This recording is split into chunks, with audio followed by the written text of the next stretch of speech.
In this episode of Falmouth in Focus, Falmouth's new Chief of Police stops by for an enlightening conversation. We catch the action at a landmark celebration of Falmouth's Boys of Summer and meet some lovable furry friends while we're there.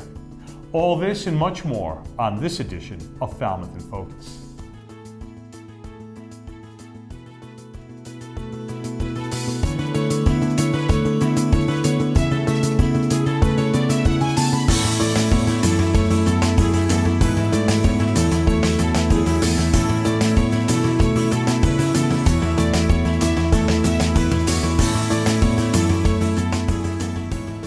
Hello and welcome to Falmouth in Focus, FCTV's current affairs program.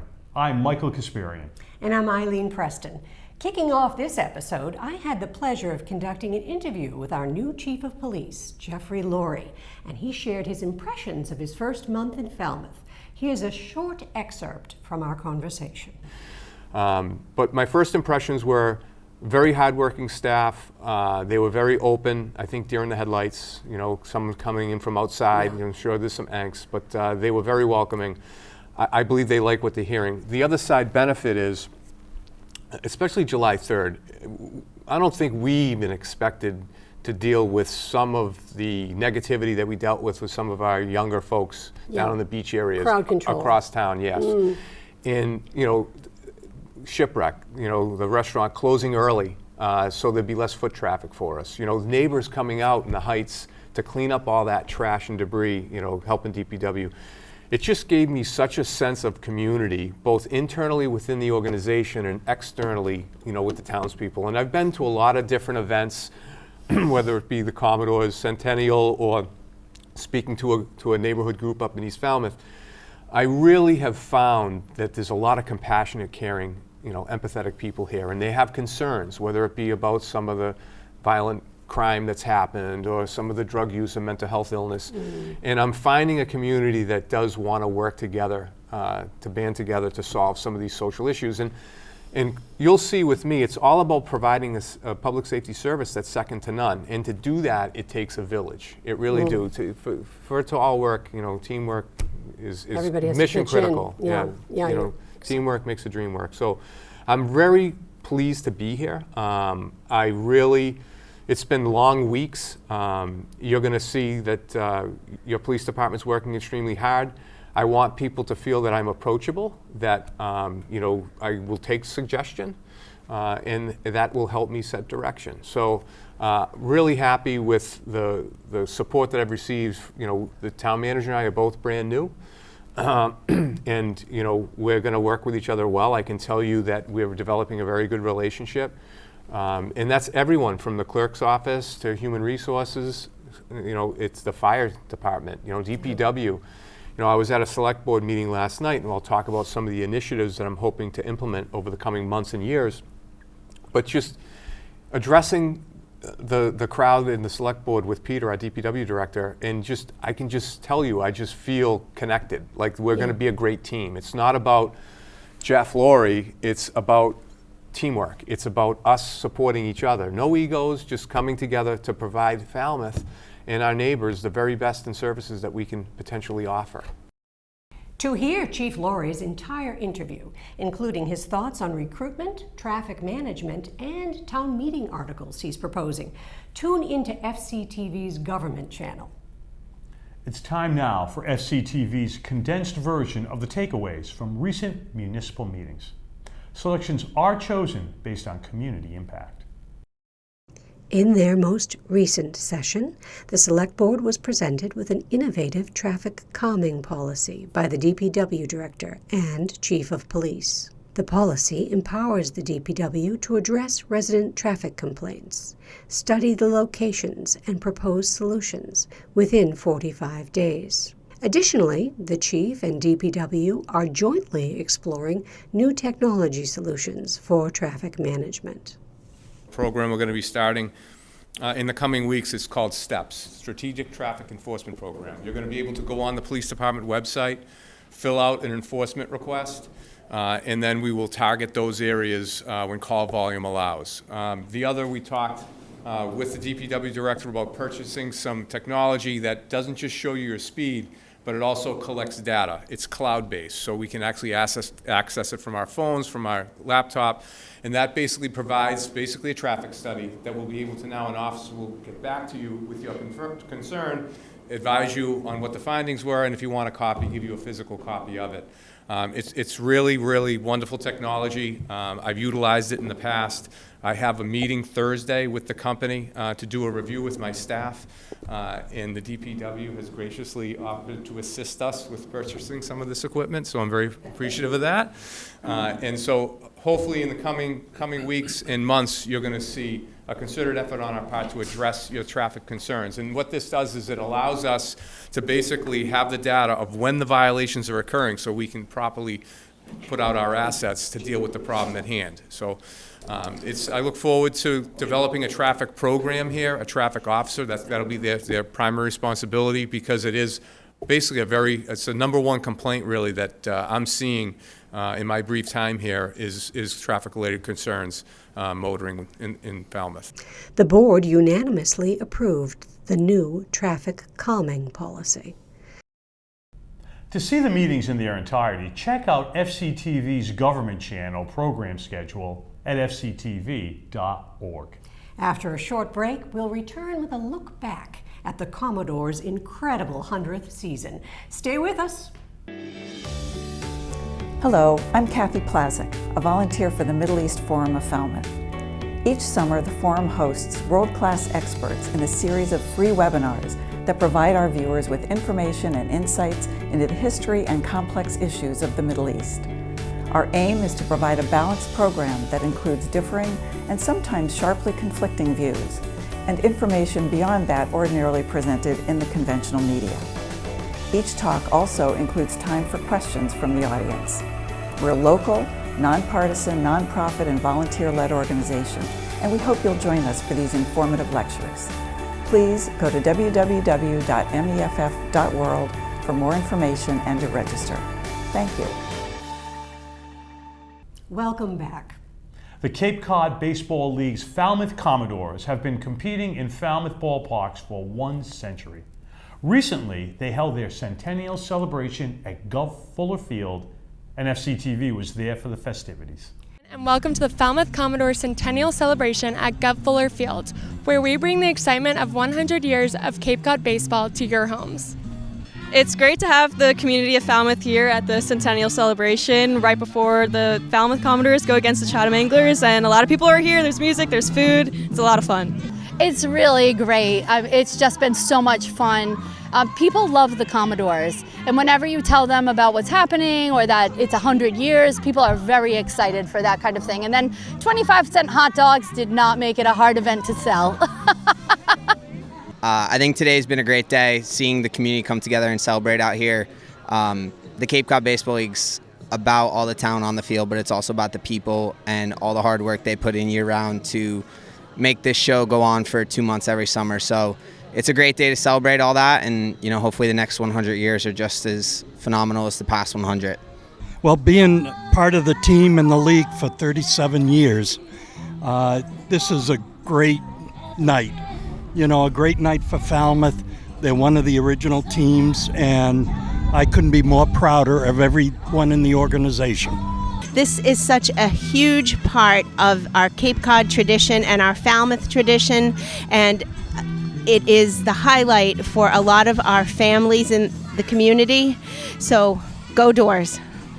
The Commodores have ended their season strong, finishing with a winning record in their centennial season. We wish them the best in the Cape League playoffs. The Commodores also recently held a special night at Gov Fuller Field honoring our military and veterans. We spoke with some of the veterans groups in attendance at this year's event. Joining the Falmouth Commodores tonight on the field are our honored guests, the men and women who have served in our military forces. So my name is John Alexander, the Veterans Outreach Manager for Heroes in Transition. We have the president and co-founder Cindy Jones here with us as well. Heroes in Transition is an organization that started back in 2009 to sort of bridge the gap between government agencies and the civilian world that transition that the soldiers seem to have a tough time getting into. through the years, we've grown up. We're up to about 14 different programs now that serve the veteran service members, the spouses, the families as a whole, couples. We do retreats, we have equine programs, financial assistance, everything you can think of that the government can't give you. The events are important for veterans because every once in a while you have to remind them that they're not forgotten. You go through life, sometimes you're invisible, you deal with whatever things you deal with, you try to keep it quiet, you don't draw attention to yourself, but you see these guys and girls come out of their shell sometimes when somebody gives them a pat on the back and says thank you. So it's really important to them. They can contact us through our website, heroesintransition.org. We can funnel it to whichever specific area that they're looking. We have a bunch of facilitators and programs, and depending on what it is they're looking for, some will get back to them right away and walk them through a process. Community outreach it's just incredibly important.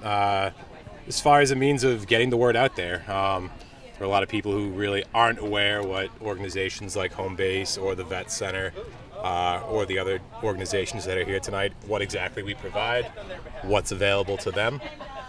And that's what we're here to do. We want to make both veterans and active duty service members aware of what they have at their fingertips, what we're willing to provide.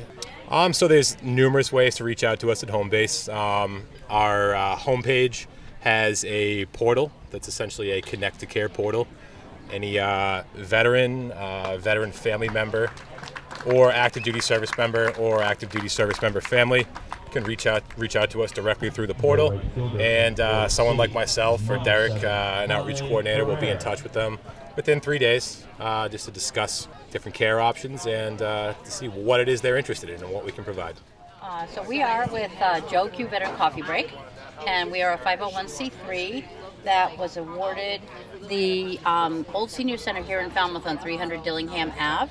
And we are taking the building and converting it into a Falmouth Community Veterans Center. So we're in the middle of renovations and getting ready to get the building open. These events are important for veterans because it gets them out, gets them around other veterans, and the community support, to let them feel the community support around them.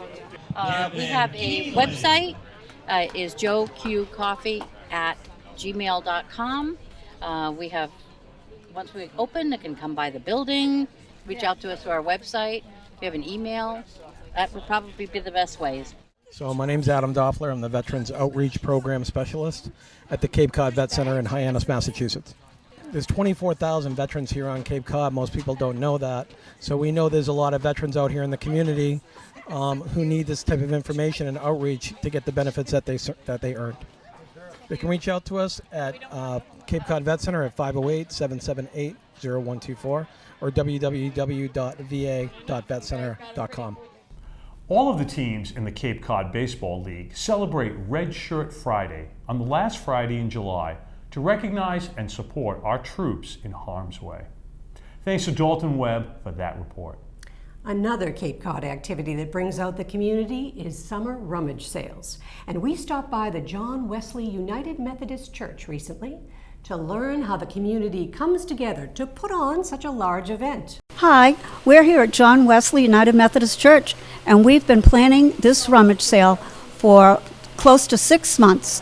I'm Marty Jaglinski. I live here in Falmouth, and I come to John Wesley and West Falmouth United Methodist, but I'm a John Wesley person with these young ladies. I'm Noreen Byrne, and I live in Falmouth, East Falmouth, and I've been coming here for probably close to 10 years.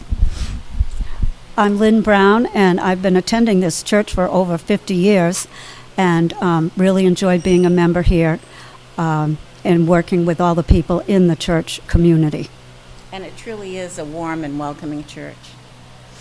At this sale, we've had jewelry, clothing, items for the pet linens, items, yeah. Linens, and books, CDs, DVDs, Lot games, of puzzles. children's things, yeah. We pretty much carry most merchandise. The town people really enjoy it. We have visitors come from out of state, and it's a lot of work, but it's a lot of fun. We hope that the community gets a lot out of this by reuse our items that we have for sale, and we have them at a reduced price so that everybody would be able to get whatever they would like to have. I feel like the event is about working together in a church community that reaches out to the town community and We help raise money for our church to be able to help people in need. And we sponsor a vacation Bible school every year. There's no cost for the children that attend. And that would be in August. And some of the money that we make here will go towards supporting buying the materials for the church vacation Bible school. And in November, we have a wonderful Christmas fair, which a lot of people are familiar with. Just as great prices, and including homemade craft things. It's hard to say. There's so much here available for anybody. I'd just like to say that most of the people that we customers that came seemed to have a good time. They were very happy with the things they were able to get. It was just a warm feeling to see how much they enjoyed their experience here during the sale. The bargains too. I mean, they really do. They're astounded sometimes. So we do this at least once or twice a year at different times. And we also have a wonderful plant sale in the springtime. It's a one-stop shop. It is. Thanks to Sean Michael Hibbert for that story. After the break, we'll be back with a look at an event for our furry friends. Stay with us. I'm David Mark Welch, a member of UU Falmouth, the Unitarian Universalist Congregation for the Upper Cape. You can visit us at 840 Sandwich Road in East Falmouth on Sunday mornings at 10, or at one of our many interesting community events throughout the week. They're all listed on our website, uufalmouth.org. At UU Falmouth, we enjoy working together, turning our common values into action. We're fighting local food insecurity by donating to the Falmouth Service Center. We're supporting the Wampanoag community and their language reclamation project. We're helping the environment by renovating our meeting house to eliminate fossil fuel emissions. Meaningful Sunday services, fun activities, learning opportunities, making a difference in our community. UU Falmouth, 840 Sandwich Road, East Falmouth. For more information, visit us at uufalmouth.org. Welcome back. Back to Fuller Field for another fun event held recently by the Falmouth Commodores.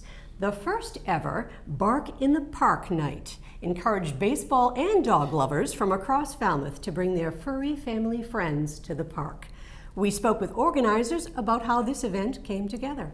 So today we're at our first annual Bark in the Park at Gov Fuller Field for the Falmouth Commodores. Bark in the Park is basically, bring your dog to the field night. We have some 50-50 raffle prizes from the Black Dog, which is special only for tonight.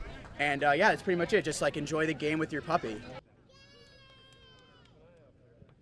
This internship is a night thing, so during the day I work over on Main Street with the Falmouth location of the Black Dog. Working with them definitely made it easier to make a partnership and to kind of advertise them as well as the Commodores and really pair them together and get things going. We have way more dogs than usual, which is fantastic. It's pretty packed tonight. I'm pretty excited about it.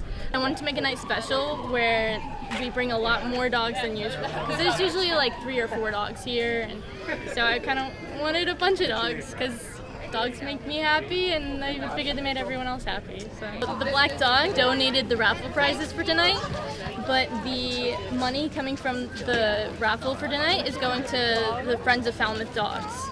And so I'm really excited to bring the money over to them later after tonight. It's a great turnout tonight, almost better than I expected for a Wednesday night especially. So definitely, hopefully it'll be a thing in the future every year. Thanks to Julia Endursky for that story. Continuing our summer look at programs sponsored by the Falmouth Education Foundation, we look at a unique program titled Over the Bridge, in which Falmouth High School students create stories and art based on their visits to other places in the Commonwealth beyond the Bourne and Sagamore bridges. Hi, everybody. I'm Jane Baker. I'm the studio art teacher at Falmouth High School. Unfortunately, with some students, if you tell them we're going to do landscapes, they'll just open up Pinterest and type in pretty landscape, and that's not learning, and it's not inspired. So the FEF over the years has been they've enabled us to travel all over Cape Cod and Falmouth and the islands, and the students have been able to become inspired by Cape Cod, which, you can get a little jaded if you grow up here. It seems like, I want to get out of here, but it's actually a beautiful place. Lauren Kenny is my wingman, my partner in crime. She and I do projects together every year. And so what we generally do is we try to bring our AP Lit kids and our AP Art kids together. And so everybody needed to write in response to their experience, and everybody needed to draw and paint. So in the end, we ended up we've done it almost every year where the kids create some form of poetry, illustrated poetry. They're called broadsides. Here's some examples of the broadsides. So the broadsides for AP Lit and AP Art students are a combination of their art and writing to give a fuller explanation of their experience. And then here's some examples of the artworks over the years. And we decided we really wanted to just get out of Dodge. We wanted to just get over the bridge and take everybody somewhere that they just had never been. We'll just go as far as we can in Massachusetts. So generally for these projects, the Falmouth Education Foundation helps us with transportation, with guest speakers, with material supplies. So to go on this trip, we looked at different artists that look at those sorts of things. And here was the first place we went, which is Bash Bish Falls, which is super cool. We went up to Rockport, and we were able to see, that's motif number 1, is the most painted building in the world, that little red shack there. And so it is the coastline, but it's such a different coastline. So we went to the quarries at Halibut Point and things like that. I've been a huge fan of this year's field trip series, sponsored by the FEF. I haven't really usually gone out to those far sides of Massachusetts. And these trips to like a huge waterfall, which I never knew existed, or like, the North Shore, which is a coast that's like way different from what we see on the Cape, they sort of show to me that I've severely underestimated this state's natural beauty. Going all like hours away from where we're so glued to all the time, and having minimal uses of our phones besides, taking pictures of the nature and of ourselves and our friends, it really gives a chance for the students to bond over something that's so beautiful. I have gone on a lot of field trips, just last year and this year, and all of them were with the art program, and all of them were with Miss Baker. Other than that, we don't get to leave the high school a whole lot. And it's really cool to go out into the world and bring some inspiration back with us. So on these trips, we do tend to, I do ask them to zoom in to look on something specific and to zoom out to look at the bigger picture. And that is the greatest thing that I do try and impart to them, that it's important to just put your phone down and really just look closely at something and just pull back and look at the bigger picture and just appreciate that high school can be fun, and it is nice to be with your friends and to do some learning outside of the classroom. And it's because of the Falmouth Education Foundation that we're able to do that, and I really thank you all very much. Stay tuned to Falmouth in Focus to learn about even more programs sponsored by FEF. Thanks to Ryan Weber for that package. FCTV wants to remind you that television can be as easy as hitting record on your smartphone. We'd like to invite all Falmouth residents and visitors to share their slice of life with us. Email us your photos and videos or upload them to Facebook, Twitter, or Instagram using the hashtag MyFalmouth or Falmouth in Focus to be featured on the show. Thank you to our most recent contributors. We leave you now with the sights and sounds of the Cape Cod Baseball League's centennial season. Thank you for watching Falmouth in Focus. We'll see you next time.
21-8 record to close out the regular season, riding hot into the postseason.